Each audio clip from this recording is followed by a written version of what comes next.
Bonjour à tous. Alors, petit test avant démarrage officiel du webinar. Merci d'être tous là. Euh, je fais la manip.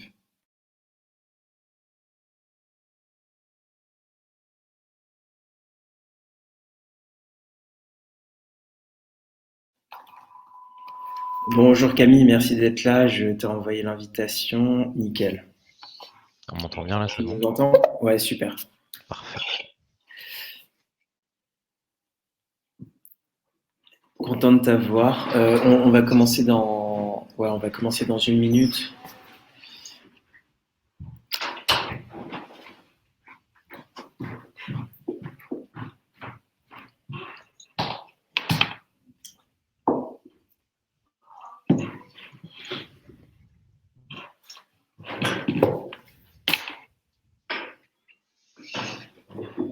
Ah, même pas besoin de t'expliquer la manip. J'ai trouvé. C'est super.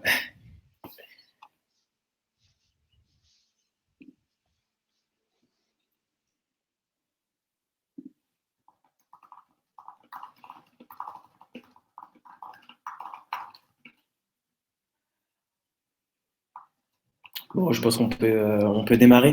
Donc bonjour à tous, merci d'être là encore une fois à notre rendez-vous hebdomadaire de 13 heures. On est ravi aujourd'hui d'accueillir du coup Camille qui va aujourd'hui nous parler d'un sujet autour du design. Donc on essaye de varier au sein du Bourbier les différents thèmes qu'on essaye d'adresser grâce à toutes les personnes de la communauté produit. Merci Camille d'être là pour la deuxième édition du Bourbier. Pour les personnes qui sont nouvelles sur ce format, alors l'idée du Bourbier, encore une fois, c'est vraiment de s'inscrire au plus près de la communauté produit. Il y a toutes sortes de personnes qui ont des compétences super, qui ont des talents, des retours d'expérience à nous partager. Nous, au campus, on s'est dit que c'était intéressant voilà, de les faire parler parce que souvent, c'est à travers les échecs et toutes les situations qu'elles ont pu rencontrer que nous, en tant que communauté produit, on arrive à progresser collectivement. Donc voilà, ce format, il a été pensé pour. Vous avez également, du coup, on est sur Livestorm, donc la possibilité de poser des questions directement sur le chat. N'hésitez pas. Si vous avez des remarques en cours de route, le chat est fait pour ça. Si vous avez des questions, vous pouvez utiliser la section questions. Et puis, moi, je vais faire un peu la passerelle entre, du coup, le public et Camille. Et puis, on va essayer de tous apprendre. Écoute, de tes échecs, Camille. Donc, sans plus tarder, ce que je te propose, c'est de commencer à peut-être te présenter un peu ce que tu fais au sein d'InVivo précisément, et puis ensuite on va rentrer dans une thématique un peu plus orientée autour du design. C'est une thématique ultra importante pour une équipe produit. Souvent, il y a un pain point qu'on constate au niveau des ressources de design, parfois qui sont limitées au sein des organisations produits, parfois c'est plutôt au niveau du moment où elles sont inclus, ces designers, ces UX researchers, voilà, au moment où ils sont inclus dans le cycle produit, il y a plein de choses en général autour de ces aspects-là. Donc on est ravis de t'accompagner, de t'accueillir aujourd'hui pour que tu nous en parles. Sans plus tarder, je te rends la parole. Bah merci, je suis Et ravi de. bonjour pour éviter qu'il y ait. Ça marche. Déjà, je suis ravi que vous m'invitiez aussi, hein. Je me présente rapidement. Du coup, je suis Camille Di Constanzo. Je suis le lead product designer de l'InVivo Digital Factory. Je vous expliquerai un peu après qu'est-ce que l'InVivo Digital Factory et qu'est-ce que nos tâches quotidiennes. Et du coup, aujourd'hui, on va parler de comment surmonter la mauvaise collaboration entre produit et design et essayer de voir comment on a fait, en tout cas dans la Digital Factory pour le projet Aladdin, comment on a fait pour mieux collaborer et comment on a fait pour remettre un peu le design au cœur des réflexions sur le produit. Du coup, j'y vais. Globalement, cette présentation, on va dire. Je vais vous expliquer un petit peu le contexte qui est assez particulier dans InVivo, puisque pour ceux qui l'apprennent, c'est dans le monde agricole. Donc il y a des petites subtilités. Ensuite, je vais vous expliquer un petit peu comment je perçois le design produit de manière générale, et directement ensuite l'histoire de ce studio de product design au sein de la Digital Factory. Qu'est-ce qu'on a raté, évidemment, puisqu'on a raté plein de choses, et comment on a fait pour surmonter ces échecs. Et du coup, ça enchaînera vers d'autres parties sur comment on a organisé le design, comment on a eu un impact sur les designers aussi, et comment on a réussi à piloter tout ça. Du coup, le contexte InVivo, c'est une grosse entreprise qui est constituée de plein de coopératives agricoles. Donc on va toucher quasiment, enfin, les chiffres sont plus exactement à jour, mais jusqu'à 300 000 agriculteurs en France qui sont au sein des coopératives. On est une part de marché importante du monde agricole français, puisque les coopératives, c'est le cœur de l'agriculture française actuellement. InVivo a évidemment des objectifs de promouvoir le modèle coopératif et surtout de le préserver, de l'actualiser, on peut dire, et de le mettre au cœur des enjeux sociétals, l'agriculture et tout ce qui est durable étant au cœur des sujets d'actualité. Ce que tu nous expliques là, excuse-moi de se couper un peu, mais c'est que ces 300 000 agriculteurs sont finalement tes users. Ouais, en gros, c'est à peu près ça. Il y a 300 000 agriculteurs qui sont au sein d'InVivo. Et nous, en tant que InVivo Digital Factory, on va faire des produits qui peuvent toucher jusqu'à 300 000 agriculteurs. C'est énorme. C'est du B2B du coup. Donc c'est énorme pour du B2B. C'est moins énorme pour du B2C, mais c'est un peu un mix entre les deux. Faut savoir que dans InVivo, du coup, il y a plusieurs cœurs d'activité. Il y a l'aspect agricole, comme on a dit juste avant, qui est porté par Bioline. Donc c'est l'acteur historique d'InVivo. Et ensuite, on a plusieurs secteurs d'activité, dont un qui est côté retail et un qui est côté wine. Alors retail, j'explique pas, je pense que c'est assez autoportant. De côté retail, par exemple, on a des enseignes comme Gamme Vert et Jardiland. Et InVivo Wine, c'est pour promouvoir le vin français à l'étranger, on va dire, et ce genre de choses. Et au milieu de tout ça, il y a la Digital Factory du groupe, du coup, qui est là pour accompagner à la transformation digitale et surtout capitaliser sur la création des assets, création d'assets communs pour toutes les entités. Alors qu'est-ce que ça veut dire? Ça veut simplement dire qu'on va créer des briques techniques ou des briques d'expérience, on en parlera peut-être un peu après, pour ces acteurs, que ce soit Bioline, les coopératives, retail ou wine, on vient un peu fabriquer des produits pour l'ensemble des acteurs. Dans le cadre de cette présentation, on va se concentrer sur notre plus gros projet initial, on va dire ce qui a créé la Digital Factory, c'est le projet Aladdin.farm. Globalement, la Digital Factory, aujourd'hui, c'est plus de 80 personnes, entre des développeurs, des PO, des PM, des designers, des experts métiers, enfin, tout un écosystème qui constitue la Digital Factory, agile et autres.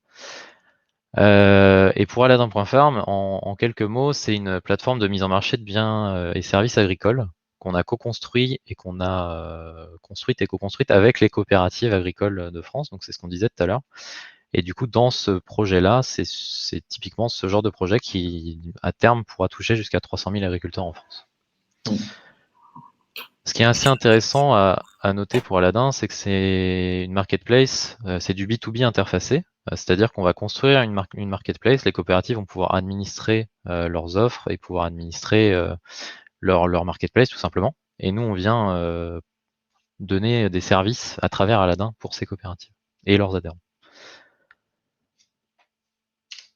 N'hésitez pas à me couper s'il y a des questions. Oui, bien sûr. Et justement, j'allais y venir. Tu pourras nous parler un peu plus de l'organisation, surtout produit que vous avez au sein de la Digital Factory. Là, on a le nombre 80 personnes, mais est-ce que tu peux rentrer dans comment vous êtes structuré, par quel type de modèle, peut-être en feature? Oui, en effet, on est séparé en feature team. Et dans la Digital Factory, il y a plusieurs contextes. Pour Aladdin, il y a 6 équipes de dev, donc 6 PO, un product manager qui est dédié à Aladdin. Et c'est des sprints de 2 semaines. On a des roadmaps de 3 mois. Et on avance comme ça. Ok. Et donc, ouais. Une équipe égale, en fait, vous avez un designer par équipe ou bien justement. Justement, j'y viens. Déjà, juste avant d'expliquer plus concrètement comment on travaille, je vous donne juste ma vision du design produit. Ça va sûrement vous aiguiller sur pourquoi on a fait des changements et pourquoi ces changements sont dans cette vision aussi que je vous partage. Pour moi, la collaboration entre produit et design, bah, en fait, c'est censé être intuitif, puisque le produit a besoin du design et que le design n'est rien sans le produit, tout simplement. Et donc, pour moi, le design doit être au cœur du produit, que ça soit au niveau stratégique, mais aussi au niveau organisationnel.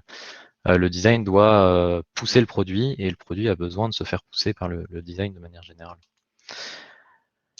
Donc ça, c'est ma petite introduction avant de vous parler justement de comment, historiquement, qu'est-ce que c'était InVivo au début, qu'est-ce que c'était au milieu et qu'est-ce que c'est actuellement d'ailleurs. Historiquement, c'est un projet qui est né from scratch avec deux équipes, enfin avec une feature team, deux UX, enfin un UX, un UI, et il y avait un seul produit qui était Ala.farm, la version agriculteur. Au début, il y avait bien un UX par feature team. C'était bien pour commencer, ça permettait d'être plus flexible et d'avancer de manière plus rapide, mais on a vite atteint les limites. Quand on est arrivé à peu près à entre 4 et 6 feature teams, on s'est vite rendu compte qu'il y avait des inégalités en termes de tâches de design, en termes même de compétences, et tous les designers ne sont pas forcément identiques au niveau des compétences, que ce soit en UX ou en UI.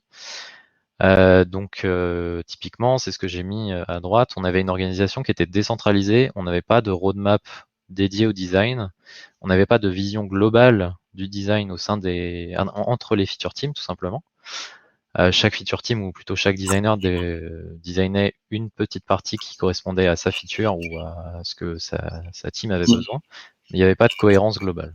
Et vous parliez pas nécessairement, il n'y avait pas des points de synchronisation ou un système. Il y avait des points de synchronisation, mais les mêmes qu'entre PO. D'accord. Donc ça a vite atteint ses limites. Ouais.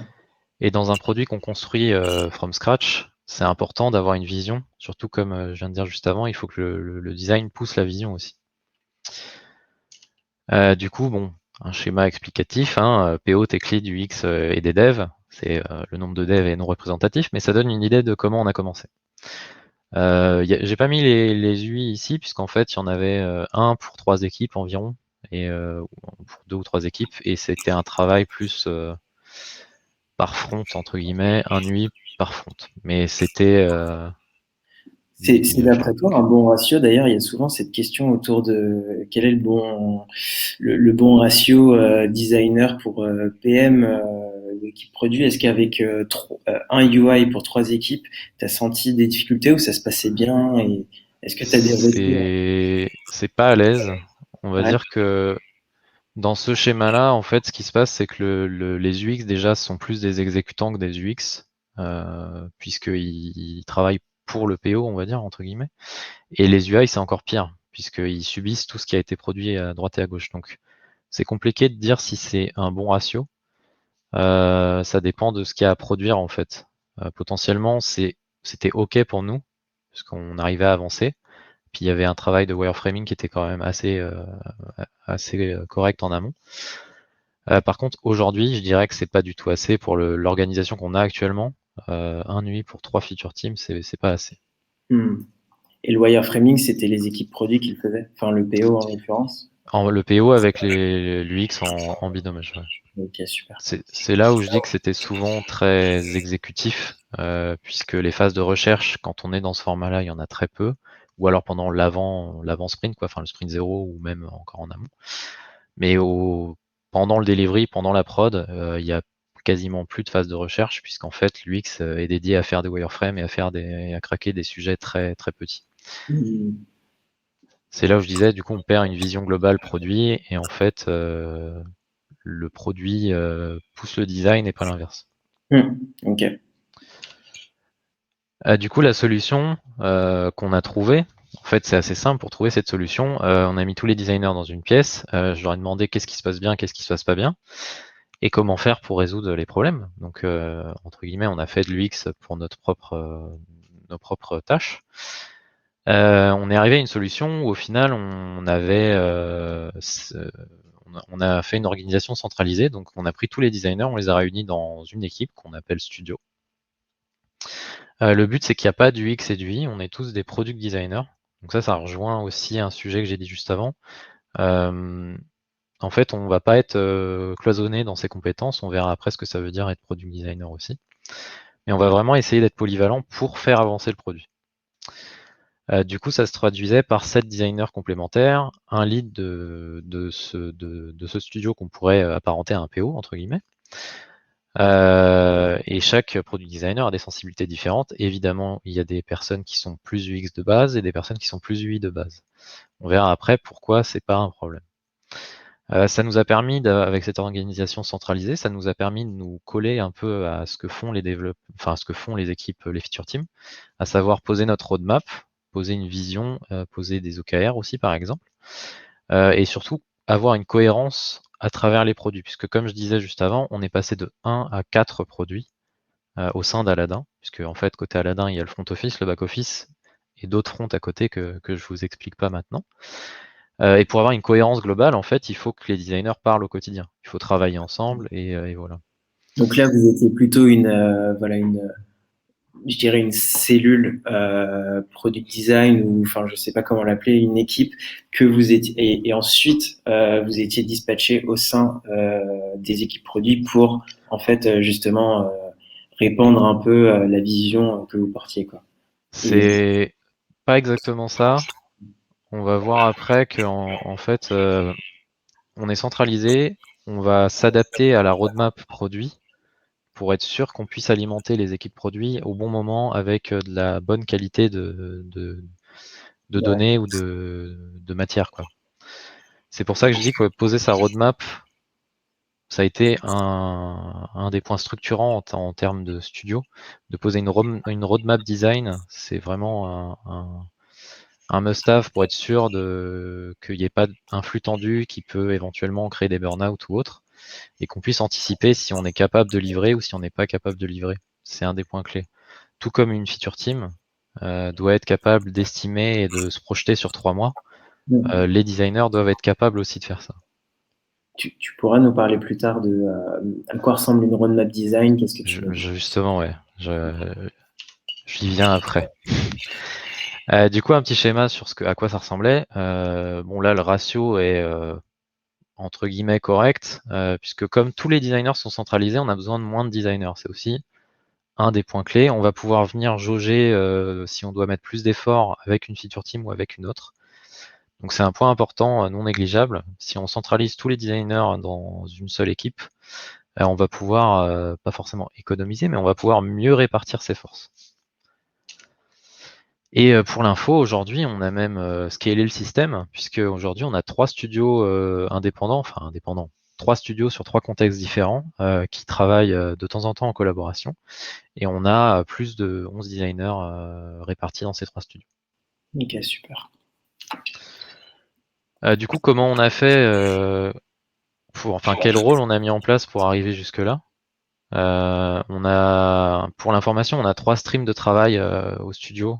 On a un stream qu'on appelle pré-cadrage, donc c'est vraiment l'aspect discovery ou étude de possibilités. C'est là où je dis que c'est important aussi de venir alimenter le product manager avec des pré-cadrages pour lui dire éventuellement est-ce qu'on va mettre 3 semaines pour cadrer ce sujet-là? Est-ce qu'il a de la valeur? Est-ce que ça sert à rien puisqu'en fait il n'y aura pas assez d'utilisateurs? Est-ce que c'est pas quelque chose qui est attendu? Enfin voilà, un pré-cadrage, c'est un mini cadrage qui vient dire est-ce qu'une idée a du potentiel ou pas. Après, on a un stream de cadrage qui est plus classique, qui est assez compliqué à découper. On va voir dans l'aspect pratique en termes de tickets et dans les sprints, c'est pas forcément le truc le plus évident à découper. On a plusieurs méthodes de cadrage dans le studio. Justement, c'est ce qui fait un peu notre force. En fonction des contextes et en fonction des sujets, on peut cadrer d'une manière ou d'une autre. Globalement, j'expliquerai peut-être vite fait après. Le cadrage, c'est définir un MVP. Le pré-cadrage, c'est définir la valeur. Et le delivery, c'est livrer les écrans câblés au design system. Donc ces trois streams qu'on a, ils sont toujours faits avec les feature teams, avec les PO, les tech leads et les devs pour la phase de delivery. Comme je disais tout à l'heure, on est passé d'une logique de UX UI avec chacun ses compétences cloisonnées à une logique de product design et de user research. Donc on a bien la partie discovery qui est portée par la user research et donc des gens, enfin des designers plus spécialisés côté research. Et la partie cadrage et delivery, on est plus amené à bosser avec les product designers. Ce qui permet évidemment d'avoir un bon mix entre la stratégie business qui est portée par les product designers aussi et la qualité, puisqu'on a toutes nos phases de recherche qui sont bien encadrées par un user researcher. Ok, donc vous faites vos pour savoir si je résume bien, vous effectuez en fait les cycles de research et c'est là où vous allez par le site en définir la roadmap qui va alimenter par la suite celle des products, quoi. C'est ça, sachant que même les phases de recherche sont dans notre roadmap. On sait quand est-ce qu'on a du temps pour faire de la recherche et quand est-ce qu'on n'a pas de temps pour, enfin on n'a pas le temps de le faire. C'est là où je dis que la roadmap c'est vraiment le point clé. C'est ce qui, si on prend pourquoi ça n'a pas marché au début quand on a commencé à transformer, c'est surtout qu'on n'arrivait pas à anticiper, on n'arrivait pas à calculer notre capacité et arriver à bien découper nos activités, c'est vraiment ce qui nous a mis du temps. On a passé 6 mois à essayer de voir comment découper nos activités, comment faire en sorte de pouvoir estimer grosse maille ce qu'on pouvait mettre sur 3 mois de, enfin sur une release. Roadmap, quoi. Et voilà. Ok. T'avais une autre question? Non, c'est super clair, mais je crois qu'il y a une autre question. Comment vous êtes réparti la recherche entre enfin PO et PRD, donc Product designer. Ouais. Euh, En fait, pendant les phases de pré-cadrage, on embarque un PO. Donc c'est un binôme.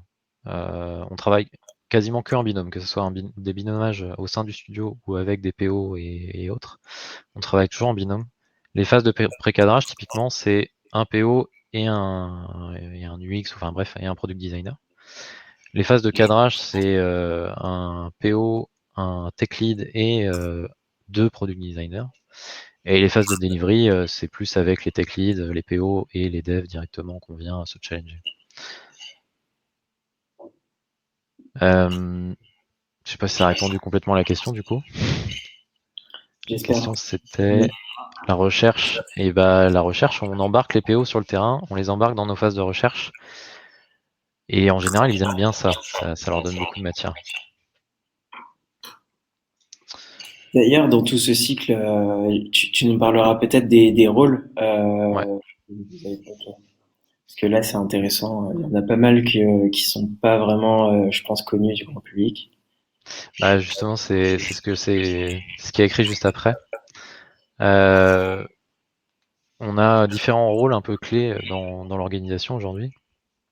On a des compétences de lead user research qui vont venir un peu charter comment faire de la recherche, comment on écrit des protocoles de test, un peu baffer tout le monde, comment on référence et comment on documente toutes ces données aussi. On a des rôles que je porte, typiquement l'aspect design ops, améliorer les process, faire en sorte que tout fonctionne bien, justement qu'on arrive bien à construire sa roadmap et que nos outils sont efficaces. Ça, c'est des rôles importants. C'est des rôles qui vont faciliter en fait la vie des product designers et qui vont augmenter leur potentiel. Et après un autre rôle qui est un peu plus connu, mais un honneur du design system. Le design system en 2 mots, c'est notre boîte de Lego pour construire nos maquettes et pour construire l'interface de manière générale. Et avoir quelqu'un qui a un peu la connaissance historique et qui a un peu qui vient un peu faire la police sur comment est-ce que c'est rangé et est-ce que c'est bien rangé. C'est un point assez important aussi pour éviter justement quand on commence à grandir trop. On voit des manières de faire différentes et avoir quelqu'un qui charte tout ça, c'est important. Évidemment, tout ça, on le fait dans le but de, comme j'ai dit juste avant, d'augmenter la force et l'impact du product design dans le produit.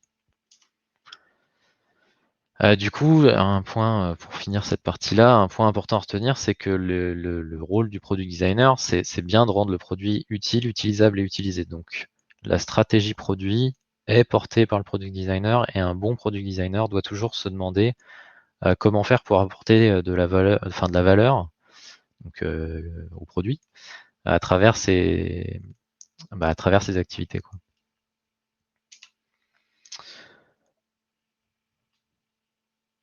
Est-ce qu'on a un design system différent pour chaque produit ou un design system commun avec un branding spécifique? Pour l'aspect multi-produit, on a un design system mutualisé. Enfin, ça c'est aujourd'hui, on a un design system mutualisé avec des surcouches pour chaque contexte. Donc c'est assez technique, c'est pareil, ça pourrait être un autre sujet d'ailleurs, parce que je pourrais en parler pendant 1 heure, je pense, du design system et comment on a foiré plein de trucs. Mais ouais, c'est assez intéressant, c'est un vaste sujet. Pour l'aspect branding, chaque entité finale, si je prends Aladdin, a son nom branding et a sa surcouche au design system initial. C'est un peu technique, je pense que tout le monde va Ouais, pas parce qu'il y forcément a pas mal comprendre. d'implications en termes de maintien design system et d'évolution encore. C'est ça. Et sachant que le design system que je vous parle, c'est pas que pour les designers, c'est aussi pour les développeurs. D'accord. Donc la même structure entre design et développement, enfin le design system a la même structure théorique, parce que c'est jamais vraiment pareil, entre designer et développeur.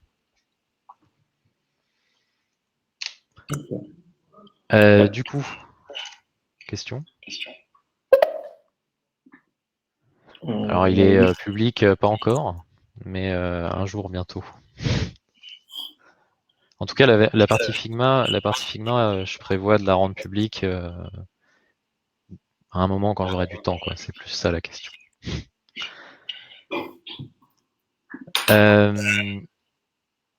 Est-ce que tu avais une question ou pas du coup, Adama? Non, non, tu peux continuer. Ok, impeccable. Donc du coup, comment on a organisé tout ça? C'est assez simple, hein, je l'ai dit un petit peu tout à l'heure. On a tout simplement appliqué tout ce qui se passe en agile, dans l'agilité, on l'a appliqué au monde du design. Et c'est là où c'était vraiment pas la partie plus simple, parce que historiquement, pour les designers, ça ne marche pas l'agilité, ou en tout cas, c'est plus subi. Et c'est très compliqué de venir twister le modèle, en tout cas par exemple du Scrum, pour que ça rentre bien dans le monde du design. Donc nos ambitions, c'était évidemment, comme j'ai dit tout à l'heure, de remettre le design au cœur des prises de décision stratégiques du produit et permettre d'alimenter la roadmap globale. Ça, c'est ce que je disais avec la phase de pré-cadrage.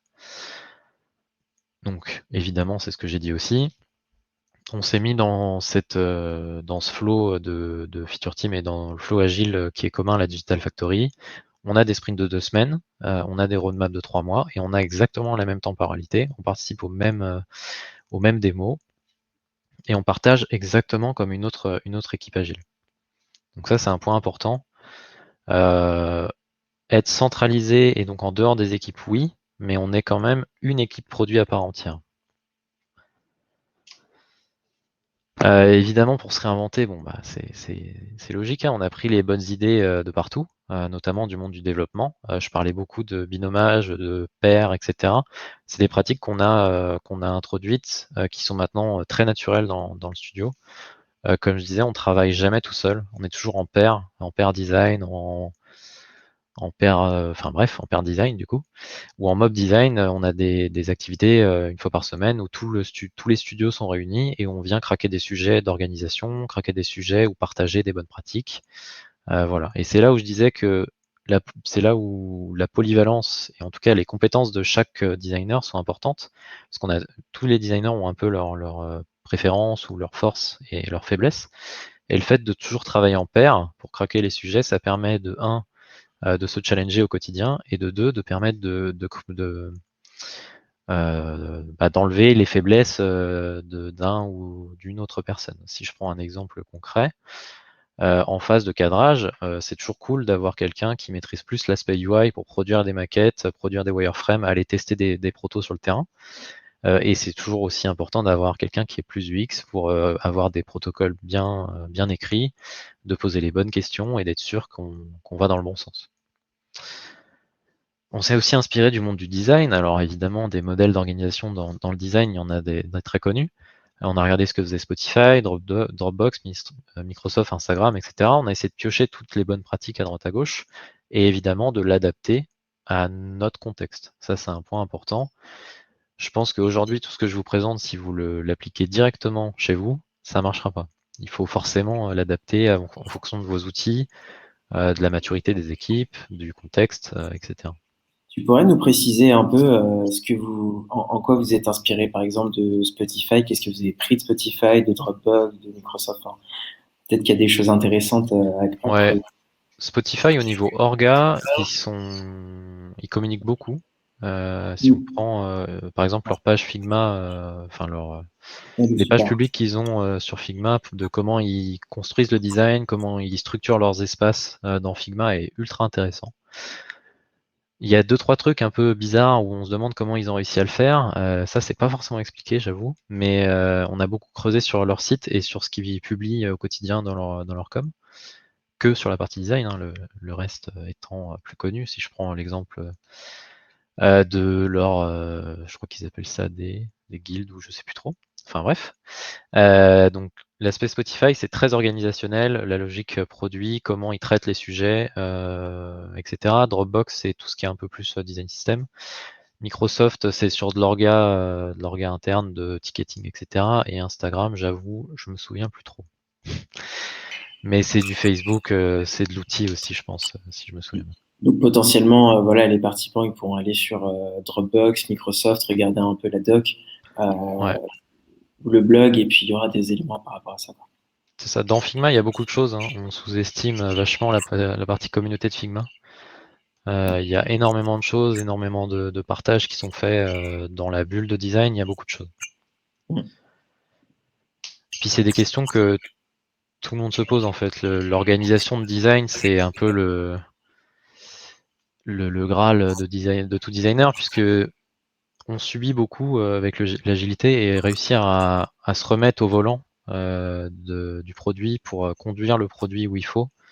C'est pas quelque chose qui est facile et ça se fait pas en un jour. Typiquement, nous, on a mis là ce que je vous présente, c'est quasiment 1 an d'échec, hein, on va dire. Enfin, c'est pas comme ça que ça s'est passé, mais 1 an de petites victoires enchaînées. Ouais, mais c'est normal.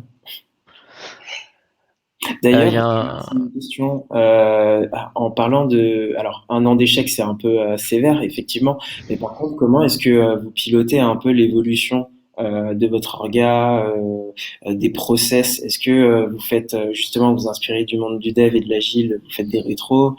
Est-ce que exact. comment? C'est ce que je disais avant. On a vraiment les mêmes rituels qu'une équipe de développement. Donc démo, rétro, sprint planning. On a d'autres activités en parallèle qui sont plus adaptées au design. Je pense que j'en parle juste après. Ouais, voilà. On a d'autres activités en plus de ça sur un rituel qu'on appelle Impact Map qui nous sert à venir alimenter les sprints des autres feature teams du coup, Hmm. avec des tickets qui ont de l'impact directement, qui sont liés à des tests qu'on a fait en prod ou autre, et des points studio pour améliorer l'orga global du studio. Il y a une petite question, Camille, je sais pas si tu l'as vue. Ouais, je suis en train de la lire. Avec une roadmap à 3 mois, comment faites-vous pour gérer les demandes de sponsors qui sont toujours urgentes et qu'il est hors de question de repousser? Bah, l'avantage des sprints de 2 semaines, c'est que ça laisse le temps de se réadapter. Et évidemment, comme je disais, il y a des choses qu'on peut pas vraiment bouger, où on doit demander, enfin, où il doit y avoir un arbitrage entre PM et moi, du coup, pour être sûr que ça. Enfin, si on fait un échange de tickets, forcément, il y a quelque chose qui va sortir et quelque chose qui va rentrer. Du coup, on traite les demandes urgentes, mais il faut toujours que ça rentre dans nos sprints. Il n'y a rien il y a pas de la CAF qui se crée naturellement. Enfin, il n'y a pas de magie, quoi. Tout comme une équipe de développement, d'ailleurs. Hmm. Mais on a toujours du temps. Ça, je sais pas si je l'ai écrit, mais en gros, on se laisse toujours 5 points de CAF par sprint pour les sujets d'ajustement. On appelle ça comme ça. Pour s'assurer qu'en fait, même s'il y a des demandes un peu urgentes, ça rentre dans ces 5 points qui sont prévus et qu'on a. En fait, on a mis 5 points, puisque avec l'expérience qu'on a, on sait que c'est à peu près 5 points.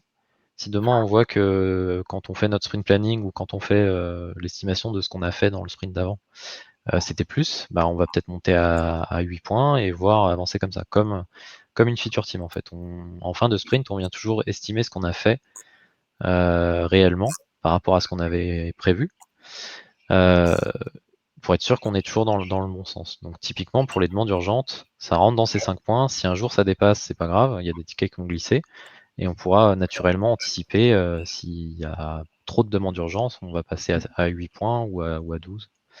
Donc CAF, je précise au cas où, parce que moi Oui, aussi, parfois, capacité à faire, j'imagine. exact. Donc, Bonne, on sait jamais. bonne remarque. Mais effectivement, c'est comme les équipes, comme pour les équipes produits. Après, parfois, c'est plutôt formulé en pourcentage de points de sprint plutôt que 5 ou 8 un peu arbitrairement. Ouais, c'est La notre gestion. échelle de notation. Mm. Je pense que chacun a sa manière de voir. Nous, 5, c'est la moyenne, quoi, on va dire. Ouais. Mais ouais, chaque équipe a sa manière d'estimer sa capacité à faire, donc c'est assez arbitraire 5 pour nous. Peut-être je reviens juste là. Un point important aussi dans notre transformation, c'est qu'en fait on a très peu de contraintes, on va dire, ou en tout cas j'ai essayé aussi au sein du studio de faire en sorte que les gens se sentent pas bridés et qu'on puisse tester des choses. Ce qui fait qu'on a implémenté beaucoup de soft qui était en bêta ou fait beaucoup de poke d'outils pour savoir si ça pouvait nous faire gagner du temps. Ce genre d'activité, ça rentre aussi dans les 5 points que je parlais juste avant. Poker un outil, c'est des spikes qu'on peut mettre en place sur différents sprints. Du coup, historiquement, quand je suis arrivé, on était tous sur Sketch. On a tous basculé sur Figma assez rapidement. Mais avant de basculer sur Figma, on a testé des outils pour être sûr qu'on prenait la bonne décision. Même dans l'aspect recherche utilisateur, on a testé pas mal d'outils. Aujourd'hui, on bosse avec Maze, qui est assez pratique pour faire des tests en remote, tout simplement, ou même en asynchrone, c'est comme ça qu'on les appelle, ce qui nous permet de nous libérer encore un peu de temps. Et même des outils qui sont encore en bêta, comme Gleanly, qui nous servent à capitaliser la recherche utilisateur. Donc globalement, on part toujours de nos besoins pour savoir les outils qu'on va mettre à côté. Donc c'est d'où ma petite phrase à la fin. On vient appliquer on vient appliquer l'UX à nos propres méthodes. Il y a une autre question entre-temps, si tu l'as Ouais. vu. Quand vous estimez une tâche de design, c'est toute l'équipe qui vote ou la personne qui devrait réaliser la tâche. Alors, pendant le sprint planning, c'est toute l'équipe qui vote. Quand on fait le sprint planning, on s'assure que les tickets sont estimés et qu'on est tous raccord avec le poids des tickets. Ensuite, à la fin du sprint, on regarde ce qui a été fait.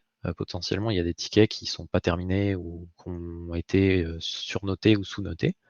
On vient un peu réactualiser le poids de chaque ticket. Et là, en fonction de qui a travaillé sur le ticket, c'est pas forcément toute l'équipe qui va venir voter. Enfin, c'est pas un vote du coup. S'il y a qu'une personne qui a fait un seul ticket, elle va pouvoir être en mesure de dire bah non, en fait, j'ai mis 3 fois plus de temps, donc c'était pas un 2, c'était un 8, voilà, globalement. Donc oui, tout le monde vote, sauf petit cas particulier.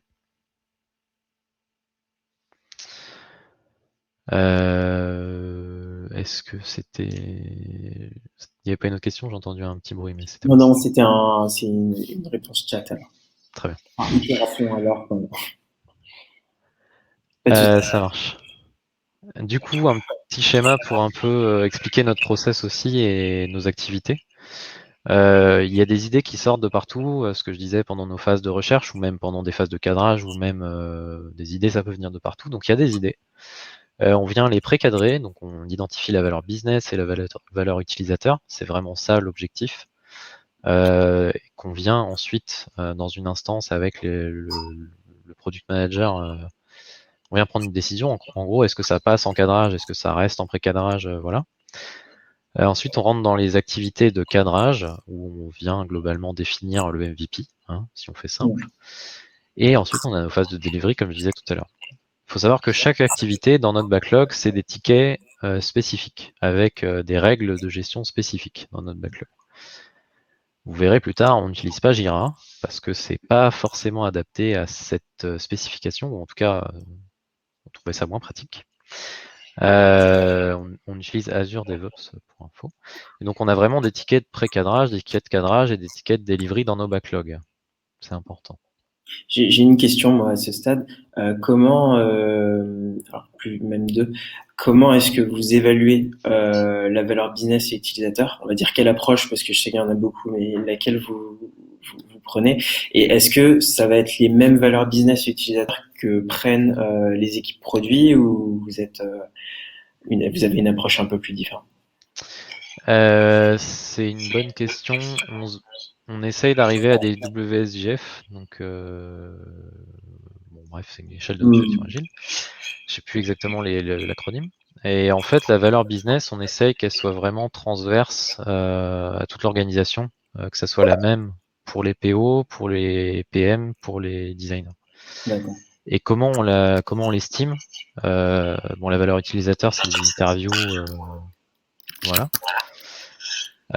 Et la valeur business, en fait, on va venir, comme j'ai dit, on travaille avec les coopératives, donc on va venir faire des interviews déjà avec les coopératives pour savoir sur X coopératives combien pourraient utiliser ça, combien pourraient utiliser ci, à quelle fréquence. Pour les agriculteurs, c'est pareil, à quelle fréquence, et les récurrences, est-ce qu'ils voudraient l'utiliser ou pas. Donc les valeurs business, c'est vraiment le potentiel d'utilisateur, la fréquence et est-ce que les coopératives en veulent ou pas.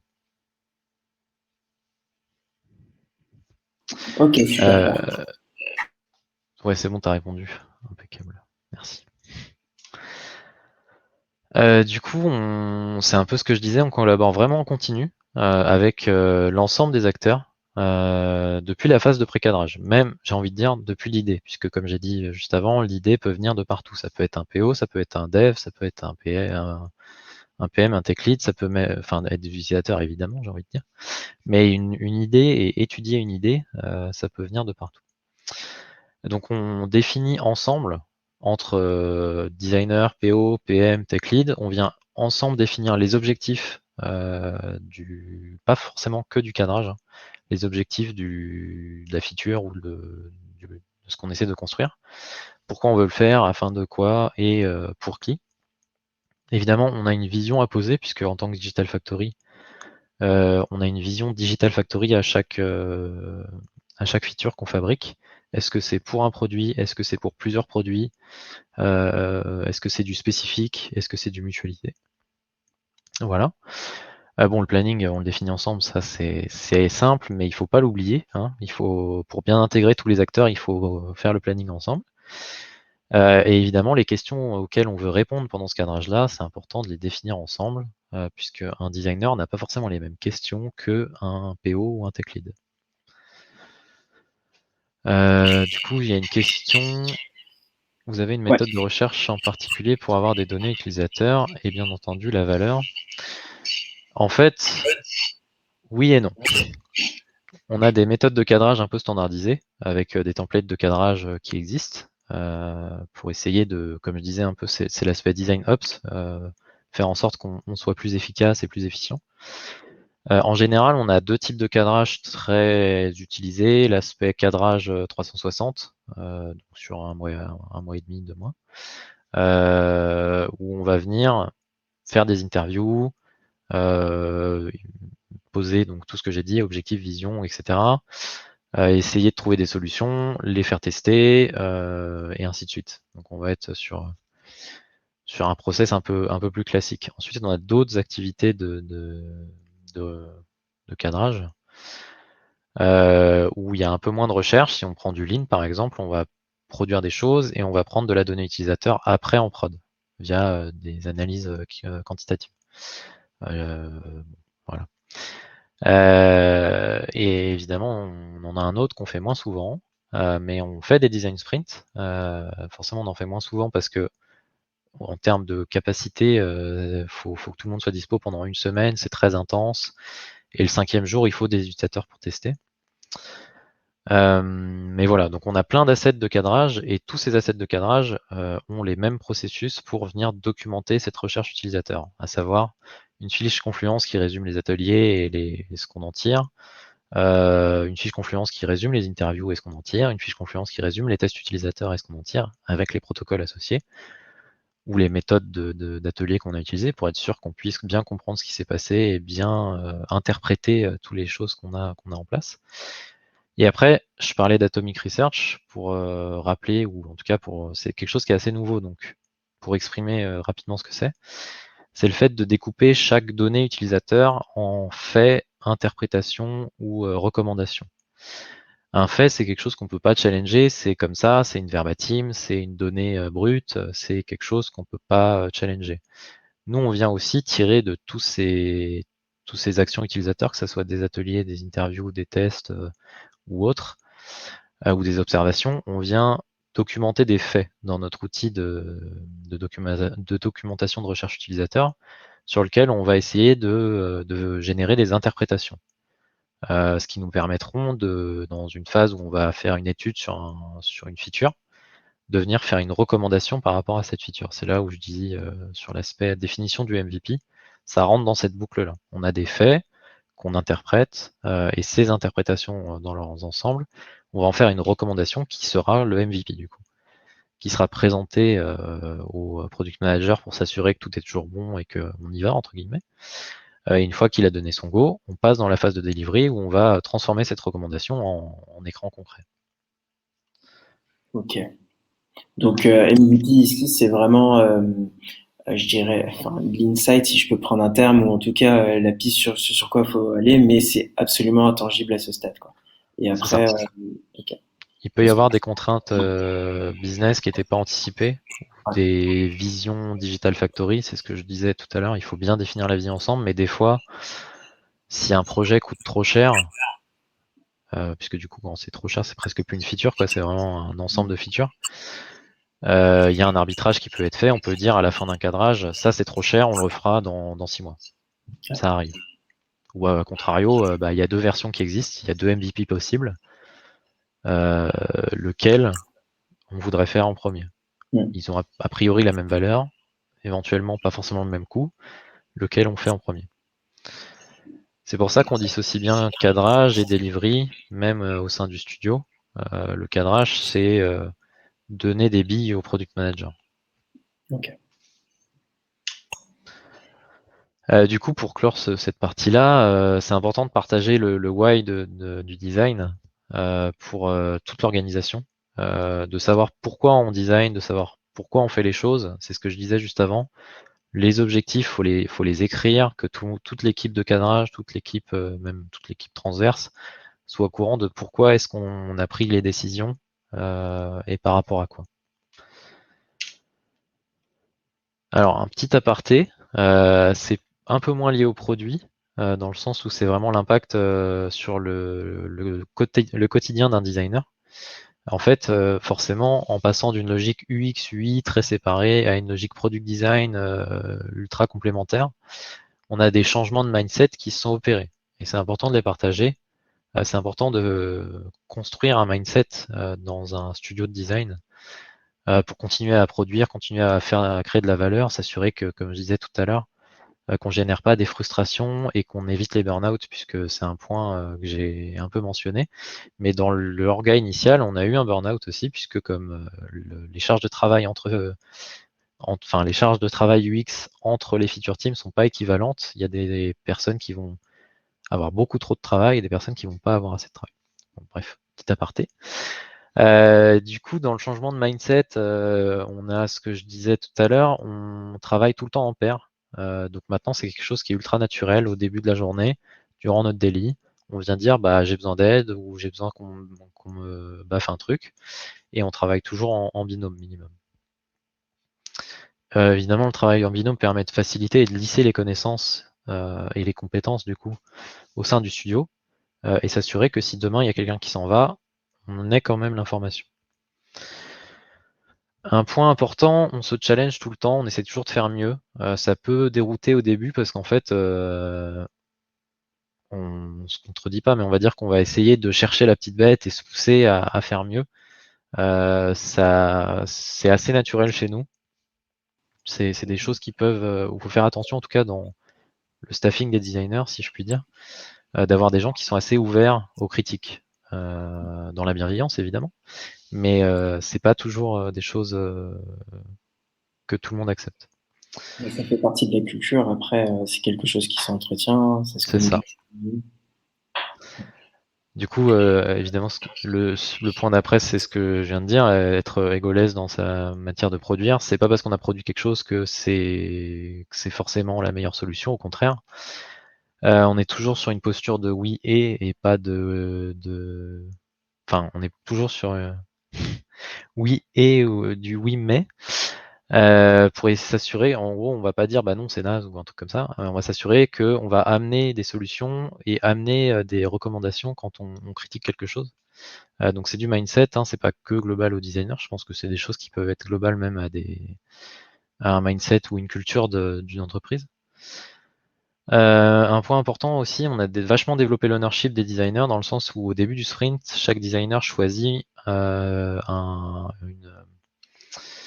un ticket en gros qui va découper en sous-tâches. Si on prend, ouais, je crois que c'est comme ça dans Jira, il y a une tâche et on fait les sous-tâches. Au début du sprint, chacun se répartit les tâches à faire et va pouvoir créer les sous-tâches qui lui sont associées. C'est pas parce qu'on porte un sujet que c'est nous qui le faisons en entier. Justement, il faut savoir là où on est bon et là où on n'est pas bon. Chaque designer qui porte son sujet va dire là, moi j'ai besoin d'aide sur telle partie, j'ai besoin d'aide sur telle partie. Le principal, c'est de faire avancer ce sujet-là. Chacun est responsable de l'avancement de ses tickets. Et évidemment, aussi un point important, hein, on a essayé de supprimer tout ce qui était posture d'exécutant que je vous parlais en début.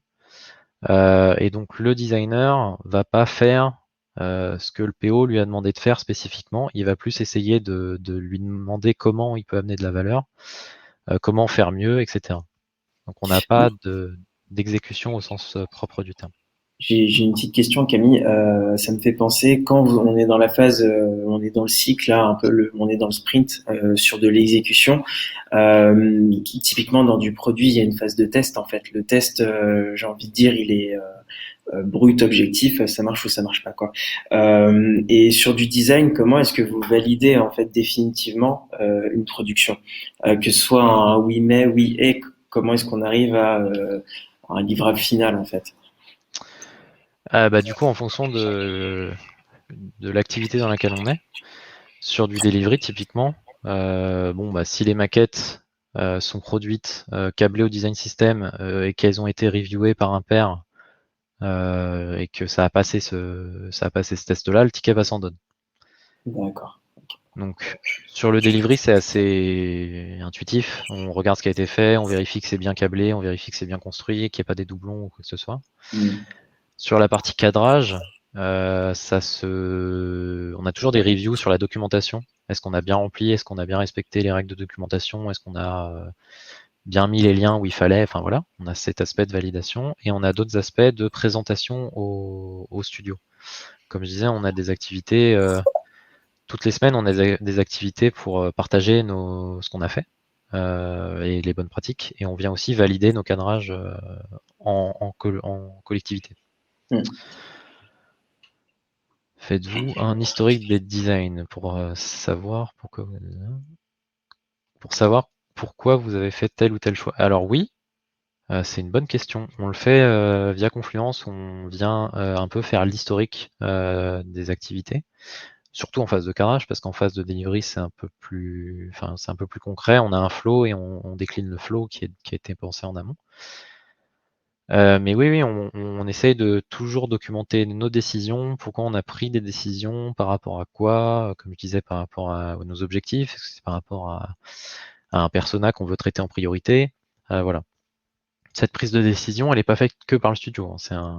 C'est un binômage toujours avec, par exemple, un PO, qui lui aussi est responsable de sa feature in fine.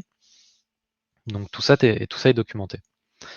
Plus ou moins bien en fonction des PO et des designers. C'est là où je disais le ticket doit passer toujours cette petite phase de validation pour s'assurer que tout est compréhensible. Et voilà. Après, pour les phases de cadrage, on a aussi des présentations au product manager pour savoir s'il est OK ou pas OK. Donc, in fine, c'est toujours documenté et c'est toujours partagé le pourquoi du comment on a fait des choix. Et 80% des cas, c'est dans Confluence. Question? Non, c'est bon. Non. Euh, Du coup, en conclusion de cette partie-là, pour que le design crée de la valeur, il faut le libérer des contraintes, c'est ce que je disais. C'est important de bien prendre soin des designers. Ça peut paraître cliché, mais en fait, un designer, si on lui fait gagner du temps, il va produire plus de valeur. Et si on le met au centre de qu'est-ce que la valeur ou pourquoi on fait les choses, et qu'on lui enlève les contraintes d'organisation, des contraintes d'outils ou quoi que ce soit, il va forcément produire mieux et produire plus utile pour le produit. Et concrètement, on arrive dans la partie plus pilotage. Je pense qu'il y a beaucoup de questions qui sont liées à... Parce que j'ai beaucoup parlé, beaucoup expliqué, mais concrètement, qu'est-ce qu'on fait? Comment on s'assure que tout avance bien? Comment sont nos outils, etc. En tant que lead, on vient exprimer des objectifs. Je parlais d'OKR tout à l'heure. On a la même logique, on a des objectifs sur une roadmap ou sur des features, mais on n'exprime pas des solutions. C'est vraiment les product designers, quand ils prennent le sujet, qui doivent exprimer les solutions. On vient les accompagner, ou plutôt on vient accompagner tout le monde quand il y a besoin, mais c'est important. Du coup, il faut des indicateurs pour bien piloter tout ça, et on va le voir juste après. Faut maîtriser sa capacité à faire, faut maîtriser donc le nombre d'épiques qu'on a et combien elles pèsent, le nombre de stories qu'on a et combien elles pèsent, bien catégoriser les epics et les stories entre pré-cadrage, cadrage, même user research si on a besoin, UI, delivery, enfin voilà, que chaque ticket soit bien catégorisé pour savoir qu'est-ce qu'on a besoin aussi en termes de designer. Parce que comme j'ai dit, si dans une release de 3 mois, on a des besoins de cadrage qui sont assez faibles, on va peut-être vouloir prendre plus de product designers côté UI. Ou inversement, si on a une release de 3 mois où il y a beaucoup de phases de cadrage, on a peut-être tendance à vouloir staffer différemment. Bon, évidemment, la clé, c'est aussi d'avoir une vélocité cible par sprint et de la respecter. Après, on sait qu'il y a toujours des petites choses qui bougent, mais dans l'idée, c'est ça. Donc, offrir de la visibilité sur le chantier les chantiers design. Ça, typiquement, c'est un screenshot de la roadmap. Alors, c'est une roadmap qu'on avait fait sur Figma. Je vous montre pas puisque ça va jusqu'au sprint, la version 12 maintenant. Mais je vous montre celle d'un peu avant. On voit des tickets bleus qui sont des phases de cadrage, des tickets verts qui sont des phases de delivery et des tickets gris un peu à droite qui sont des espaces où on considère qu'on a le temps de faire du pré-cadrage. On voit qu'il y a des choses qui glissent en fonction des besoins, en fonction des informations qu'on rencontre et en fonction des équipes et de leur avancement. Donc, cette roadmap, elle n'est pas figée, elle doit vivre. Aujourd'hui, cette roadmap, on l'a fait plus sur Figma, on l'a fait directement dans Azure DevOps parce que c'est plus intuitif et puis que ça bouge plus. Mais historiquement, on la faisait dans Figma, on faisait bouger nos blocs à chaque fin de sprint, on allait parler avec les PO pendant les cercles produits, j'ai pas dit d'ailleurs tout à l'heure. On a un cercle produit entre PO, PM et lead designer toutes les semaines pour partager ce genre d'informations. D'accord. La question du coup, Ouais. comment avez-vous fait pour passer à ce mode d'organisation? Car il y a beaucoup de réticence à faire tomber rôle de recherche, souvent conduit par des PO, la limitation du design et l'exécution UI. Bah, c'est ce que je disais en fait au début. Déjà, j'ai... Pardon. Non, j'ajouterais même le rôle du PM également, parce que tu nous parles de PO et PM. Ce serait intéressant de savoir la C'est ça. distinction. En fait, c'est un point où j'ai eu beaucoup de chance aussi, où on a beaucoup de chance sur InVivo. Le binôme lead product designer et PM, donc c'est moi et le product manager de la Digital Factory. Il a été assez fort depuis le début et il y a tout de suite une confiance en fait, comme je disais tout à l'heure. Le design, il est au cœur du produit et ça se ressent aussi par un driving par le management directement et par le product manager directement, de dire bah en fait, faites ce que vous voulez, vous connaissez bien votre métier, bien mieux que moi, vous savez comment faire pour amener de la valeur. Et donc c'est vraiment une relation de confiance. Je conçois que c'est pas tout le temps pareil et il y a un travail de formation ou plutôt de pourquoi ça va amener de la valeur qui doit être fait dans certaines entreprises, je pense. Nous, ça a été assez simple, puisqu'en fait, j'ai pu tout casser quand je suis arrivé, si on dit concrètement. Et on a foiré des choses, hein. Globalement, c'est pas parce qu'on a tout cassé que ça s'est bien passé directement, hein, ça, on est d'accord. Typiquement, l'aspect roadmap, on a mis énormément de temps avant qu'elle soit claire et respectée.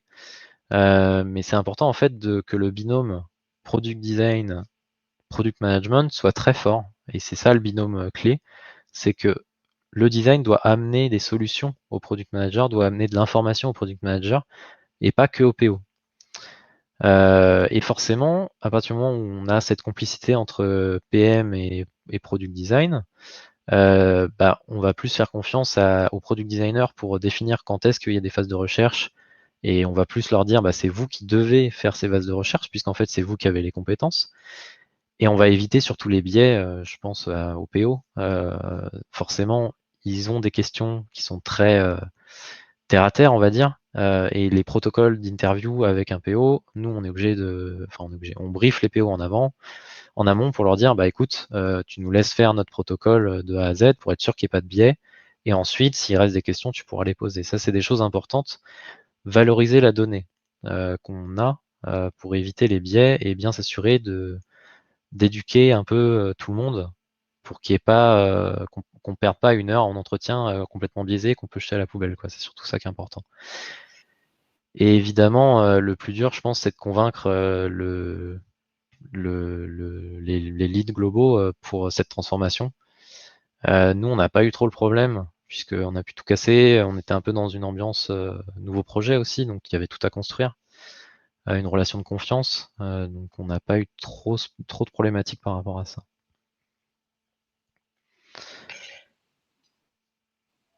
Ok, je te remercie pour la réponse. C'était Ouais, très clair. du coup, c'est une réponse qui aidera pas beaucoup pour François, j'imagine. Mais ouais, valoriser le design, à part en montrant des expériences qui se sont bien passées à côté, je sais pas trop comment aider sur ce sujet-là. Du coup, d'autres, typiquement, ça c'est notre board Azure quand on fait notre backlog, enfin c'est notre backlog, avec nos épiques et nos stories. Donc on vient pouvoir dire où on en est dans chaque sujet, dans chaque thématique, qu'est-ce qu'il nous reste à faire. Ici, on peut voir, il y a je pense que vous voyez ma souris, ouais. Il y a des épiques qui sont les petites couronnes, et ensuite on a des sujets de cadrage qui sont ce petit schéma-là, et des sujets de delivery. On a des sujets aussi autres quand on ne sait pas trop comment les catégoriser. Et ça, c'est vraiment la clé en fait. De pouvoir dire pour cadrer ce sujet-là, j'ai besoin de toutes ces phases de cadrage que je viens répartir sur différents sprints. Et une fois que j'ai fait tout ça, que tout est validé, j'ai besoin de cette tâche de delivery ou plusieurs tâches de delivery s'il y a plusieurs fronts. En général, on met, en l'occurrence, si je prends cet exemple-là, on n'a qu'un seul ticket parce qu'on anticipe que ça ne sera pas énorme en charge UI. Et il y a d'autres cas comme plus bas où on va le découper en fonction de chaque contexte ou chaque front. Donc ça, c'est vraiment la clé, pouvoir découper chaque sujet. Et un cadrage, c'est pas un seul gros ticket qui va rester 3 mois. C'est plusieurs petits tickets, plusieurs phases clés pour s'assurer, dans cette logique d'agilité, qu'on a toujours des steps qui avancent. Ça, c'est notre board quotidien. Donc tous les jours, on se connecte, on voit nos sujets, enfin nos stories à gauche et nos tâches à droite. Chaque designer doit être responsable de sa story et doit alimenter des tâches à faire au quotidien. On peut voir par exemple, bon, lui est pas au nez puisque c'est un peu un cas particulier, c'est un chantier transverse. Mais sur les autres, on voit que c'est pas parce que telle personne porte une stories qu'elle doit porter toutes les tâches qui sont dedans. Au contraire. Un autre point important, pour bien piloter, il faut bien mesurer et il faut avoir des dashboards qui viennent nous dire est-ce qu'on est bon, est-ce qu'on n'est pas bon. Ça, c'est un point qui est normal côté feature team et côté product management, mais qui n'existe pas qui n'existait pas trop côté design. Et en fait, se mettre tous ces outils pour savoir combien de tâches, c'est un peu ce schéma-là, combien de tâches normales on a, combien de tâches UI, combien d'ateliers on a au global, combien de contacts utilisateurs on a fait dans le sprint, etc. Ou plus grosse maille, combien de tâches de cadrage et combien de tâches de delivery on a sur les 2 dernières semaines. Bon, je vais pas tout vous expliquer puisqu'on a déjà dépassé, mais c'est très important de savoir quelles tâches on a, en quelle quantité, pour s'assurer qu'on a toute une équipe qui est capable de répondre à nos besoins. Du coup, la question, avez-vous déjà identifié des changements d'usage pendant la phase de pré-cadrage? Si oui, comment vous avez fait? Donc des changements d'usage dans le sens utilisateur. Ça, j'avoue, c'est important, parce que si Oui, c'est c'est des... des changements d'usage type utilisateur. De quoi? Oui, je pense que c'est ça, des changements d'usage. En fait, oui, ça arrive souvent. En phase de cadrage, pré-cadrage ou même post-delivery. C'est pour ça que c'est important de faire de la recherche en continu et de continuer à tester la prod, à regarder les données de Google Analytics ou autre. Dans notre cas, en fait, c'est un produit qui n'existait pas avant. Avant, les agriculteurs, ils n'avaient pas de marketplace en ligne pour acheter des produits agricoles. Donc l'usage évolue forcément. Et on n'a pas le choix, on est obligé de se challenger en fait. Et ce qu'on a fait au début pour qu'on trouvait bien et que tout le monde a aimé, quand on le reteste aujourd'hui, même en phase de pré-cadrage, on sait que ça peut être des pré-cadrages de features qu'on a déjà faites en fait. C'est des boucles infinies. Et l'usage évolue puisque c'est un nouveau produit, les habitudes évoluent puisque c'est un nouveau produit, on a différents personas qu'on doit traiter, donc potentiellement ça va matcher sur un persona et il y en a un autre où ça va pas matcher. Donc oui, ça arrive très souvent. Et comment on fait? Bah, c'est simple, ça repasse dans cette loupe de pré-cadrage, cadrage, delivery, et on trouve des améliorations comme ça en continu. Et éventuellement d'ailleurs, ça génère d'autres idées qu'on va retraiter dans des phases de pré-cadrage, cadrage, delivery. Okay. Alors du coup, le pré-cadrage chez nous, c'est pas du 360, c'est ce que je disais juste avant. Un pré-cadrage, c'est genre une semaine ou deux où on étudie la valeur. Ça peut être très court, mais c'est pas en termes de tâches au quotidien, c'est pas des charges énormes. Par contre, le cadrage en 360, oui, c'est lourd, et si on doit l'arrêter au milieu parce qu'en fait, il n'y a pas de valeur, enfin, ou en tout cas, il n'y aura pas d'usage, ou c'est trop lourd techniquement, on l'arrête au milieu, il n'y a pas de problème par rapport à ça. Et oui, un cadrage 360, c'est un peu lourd pour se permettre d'en faire tous les 4 matins, et c'est un peu ce que je montrais ici. Il y en a 2 ou 3 max qui se parallélisent, mais on n'en lance pas 4 en même temps. Ou en tout cas pas 4 gros en même temps. Par exemple, là, il y a des petites briques bleues, c'est plus du lean. Les grosses briques bleues, c'est plus du 360.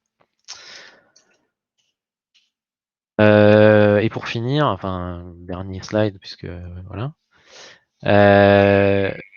C'est important aussi de standardiser les bonnes pratiques. Nous, on le fait dans Figma, nos templates de cadrage. Ça, c'est un template de cadrage. C'est pareil, j'aimerais bien le publier aussi plus au global pour partager avec la bulle du design. C'est l'espace où le designer va venir mettre son sujet, mettre le pourquoi, mettre la méthode de cadrage qu'on utilise, c'est quoi le problème, pour qui est-ce qu'on résout ce problème, et pourquoi on veut le résoudre, est-ce que c'est pour faire de l'argent, pour augmenter la conversion, enfin voilà. Et on a toute une liste de pages de méthodes à gauche qui nous permettent, c'est un peu notre boîte à outils de cadrage, qui nous permettent d'avancer dans le cadrage. Ça évolue en continu, on le fait évoluer, on ajoute des nouvelles pages, on en enlève, voilà. On a nos liens, comme je disais, le Confluence pour savoir ce qui a été fait dans le passé, pourquoi on prend des décisions, etc. Un lien vers un proto, si jamais on a effectué des tests sur des prototypes, on a toujours ce genre de lien. Et éventuellement un lien vers un ancien cadrage, puisque ça arrive, comme je disais juste avant, qu'on refasse des cadrages qu'on a déjà fait, mais qui ne sont plus d'actualité, ou qu'on a mis un stop à l'époque, il y a un an, et qu'on veut remettre sur la table, parce qu'en fait, maintenant, c'est devenu une priorité. Donc ça vit. Et ma petite phrase de conclusion, c'est qu'il faut comprendre ses performances de design pour bien connaître ses besoins. Un studio, enfin en tout cas la logique studio, elle est forte à partir du moment où on sait quel type de designer on a besoin, quelles compétences on a besoin, et pouvoir anticiper sa roadmap en fonction. Chaque produit est différent et il faut comprendre ses équipes et son produit pour bien anticiper. Du coup, j'ai terminé. Un petit takeaway avant les questions, même si je suis pas sûr qu'on aura le temps de faire toutes les questions. Merci beaucoup. On a dépassé le temps, mais c'est vraiment passionnant. Même moi, je n'ose pas t'interrompre. Vas-y sur le takeaway.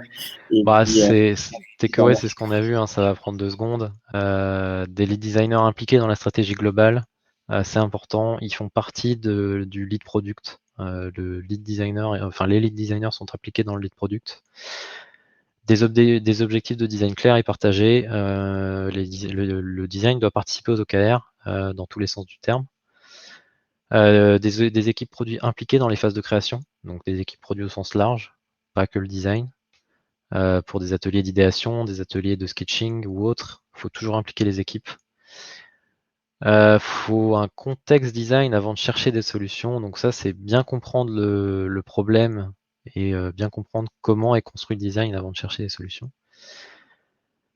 Et enfin, une roadmap de design pour répondre à la roadmap produit. Ça, c'est vraiment le point clé. L'objectif pour que ça se passe bien, la collaboration entre produit et design, le point clé, c'est vraiment cette roadmap. Et enfin, pour ceux qui ont un peu peur ou qui hésitent, le principal, c'est de faire des erreurs et donc, faut pas avoir peur de rater. Puisque si vous faites ça, vous allez rater en fait. Ça ne marchera jamais du premier coup et c'est normal.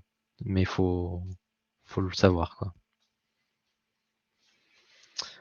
Du coup, merci à vous. Merci pour ce mot de fin. Effectivement, ben, on est là pour ça, parler des échecs. Oui, il y a eu des ratés, j'imagine, mais quand on voit ce que ça donne un an après, un an et demi après, là où vous en êtes, je trouve le process ultra complet. Merci vraiment pour tous tes retours. C'était super intéressant. Je ne sais pas s'il y a des dernières questions. Oui, on a dépassé le temps. Je suis désolé, tout le Ouais, je monde. suis désolé aussi. Je savais que ça allait être juste 1 heure, mais Pour les personnes qui ont dû partir en cours de route, on enverra le replay. Mais voilà, on tenait à te remercier, Camille, parce que voilà, on sent un système quand même vraiment pensé dans le temps, avec les échecs successifs. Et aujourd'hui, c'est une masterclass. Donc, merci à tous pour votre participation à cet événement. Et puis, bien sûr, il y en aura encore des nouveaux épisodes, des nouvelles éditions sur de nouveaux sujets. Aujourd'hui, c'était le design. Demain, ce sera d'autres aspects du produit et on sera ravis voilà, d'accueillir encore une fois un intervenant super. Et puis, je vous donne rendez-vous à la semaine prochaine, du coup, pour notre prochain épisode, dont on révélera l'invité prochainement. merci beaucoup. Merci, Camille. Merci à tous pour avoir suivi ça et puis à une prochaine fois. J'espère à une prochaine fois.